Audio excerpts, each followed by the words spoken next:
किशन सोनपुर गांव में एक छोटा सा ढाबा चलाता था। इस काम में उसकी पत्नी कमला भी पूरा साथ देती थी।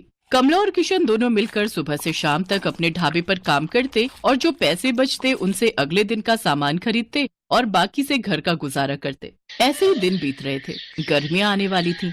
गांव के पास जो और दूसरे बड़े ढाबे और होटल थे, उन सब ने अपने ढाबे और होटल में बढ़िया एयर कंडीशनर लगवा दिए थे ताकि गर्मियों में भी ग्राहकों की भीड़ लगी रहे। इस कारण अब किशन के ढाबे पर ग्राहकों ने आना बंद कर दिया।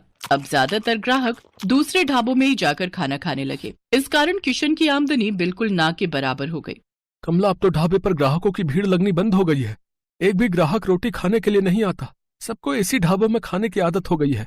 और वैसे भी गर्मी के मौसम में कौन भला हमारे इस छोटे से पुराने ढाबे पर खाना खाएगा। सबको एसी की ठंडी हवा में खाना खाना अच्छा लगता है, पर हमारे पास तो इतने पैसे भी नहीं है कि हम बड़ा और महंगा एसी लगवा सकें। कैसे गुजारा चलेगा कमला, कुछ समझ नहीं आ रहा है। इसी बात को लेकर तो मुझे भी चिंता हो रही है। ग्राहक नहीं आते तो खाना भी रोजाना का खराब हो रहा है। हमारा तो बहुत नुकसान हो जाएगा। अब तो थोड़े से ही पैसे बचे हैं जिनसे सिर्फ एक दाल और रोटी बना सकते हैं। उसके अलावा हम कुछ नहीं बना सकते। किशन भाई, गर्मी में यहाँ बैठकर खाना बहुत मुश्किल है। आज तो मैं गलती से बैठ गया, नहीं तो अब तो मैं एसी वाले ठंडे ढाबे में ही खाना खाऊंगा। वहाँ थोड़े पैसे ज्यादा होते हैं पर आराम से खाना तो खा लेते हैं। लाओ, कितने पैसे हो गए? 50 रुपए। ये लो, और इस ढाबे का कुछ करो और साथ में एसी ढाबा करो इसे, नहीं तो कोई खाना खाने नहीं आएगा। दिन पर दिन किशन और कमला परेशान रहने लगे। अब तो इक्का दुक्का ही ग्राहक उनके ढाबे पर आता। इस कारण किशन ने सिर्फ एक दाल और रोटी बनानी शुरू कर दी, क्योंकि बाकी चीजें अगर वो बनाए तो ग्राहक नहीं आए तो खराब हो जाएंगी और फिर पैसे भी तो चाहिए। इसी कारण वो जैसे तैसे अपना ढाबा थोड़ा बहुत चला रहा था। कमला, आज बस 250 रुपए की कमाई हुई है। अब तो कोई रास्ता ही नजर नहीं आ रहा है। मुझे लगता है हमें अपना ढाबा बंद करना होगा।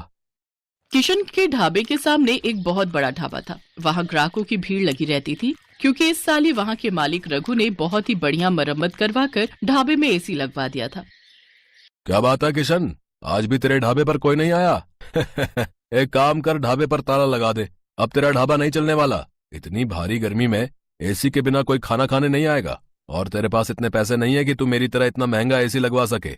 और मैंने एक नहीं दो एसी लगवाए हैं, तब जाकर अच्छी कमाई हुई है। किशन और कमला ने सोच लिया था कि अब इस ढाबे को बंद कर देंगे। थोड़ा बहुत राशन रखा था जिससे उन्होंने आज का ढाबे का खाना बना लिया था। कमला, ये दाल और रोटी जो बनाई है बस आज की बेच लेते हैं, कल से ताला लगा ही देंगे। कोई फायदा दिखाई नहीं दे रहा है। हाँ, मैंने जो दाल बची थी वो बना दी है और थोड़ी बहुत तंदूर की रोटियां भी। उस दिन पूरा दिन कोई भी ग्राहक नहीं आता। दाल और तंदूर की रोटियां ऐसे ही रखी थी। कमला, मुझे लगता है अब कोई नहीं आएगा। रात के 9 बज रहे हैं, हमें घर चलना चाहिए।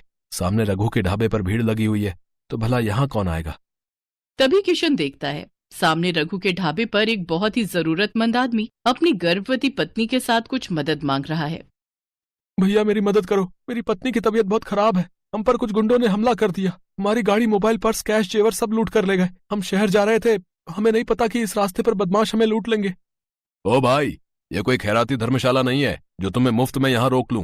चलो जाओ यहाँ से। पता नहीं कहाँ कहाँ से आ जाते हैं। मुझे क्या पता, कोई चोर उचक्के लुटेरे हो तुम।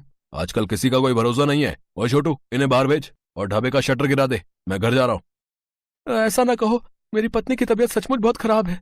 बस कुछ देर आराम करके हम चले जाएंगे। अरे अरे, सुनो तो भैया, भैया सुनो तो। सुनो जी, अब खड़ा नहीं हुआ जा रहा। मुझे बहुत प्यास लगी है, थोड़ा सा कहीं से पानी ले लो। किशन और कमला उस व्यक्ति और उसकी पत्नी को देख रहे थे। किशन दौड़कर उनके पास जाता है। भैया जी, आप चिंता मत करो, आप मेरे साथ मेरे ढाबे पर चलो। आइए बहन जी, आप मेरे साथ आइए। किशन और कमला उस व्यक्ति को और उसकी पत्नी को अपने ढाबे पर ले जाते हैं। साहब, ये दाल और रोटी आप खा लो, यहाँ कोई चिंता वाली बात नहीं है। पता नहीं, हम तो पहली बार इस रास्ते से गुजर रहे थे। जंगल का रास्ता था और पता ही नहीं चला कि कब इन बदमाशों ने हमारी गाड़ी को रोक लिया। किसी तरह से उनसे रहम की भीख मांगकर मैं अपनी पत्नी को सुरक्षित बचा कर लाया।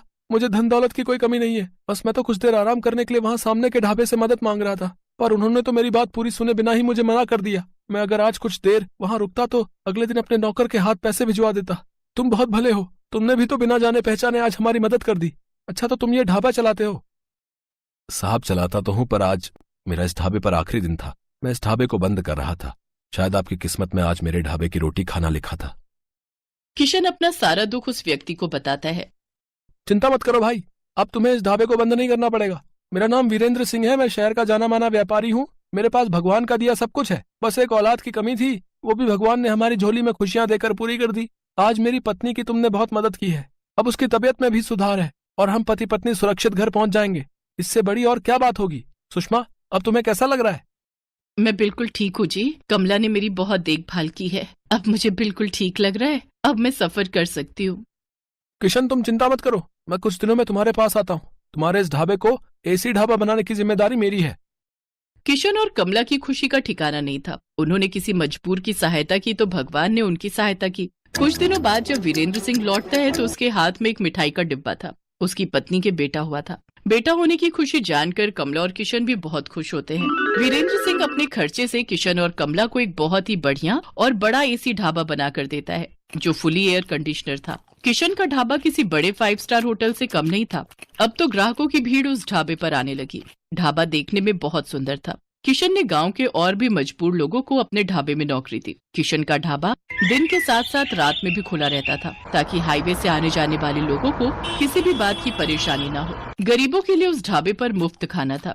वीरेंद्र सिंह अपनी पत्नी के साथ अक्सर किशन के ढाबे पर आ जाता था। आज किशन के कारण ही वीरेंद्र सिंह का परिवार सकुशल था और वीरेंद्र सिंह ने भी किशन के लिए जो किया वो किसी बड़े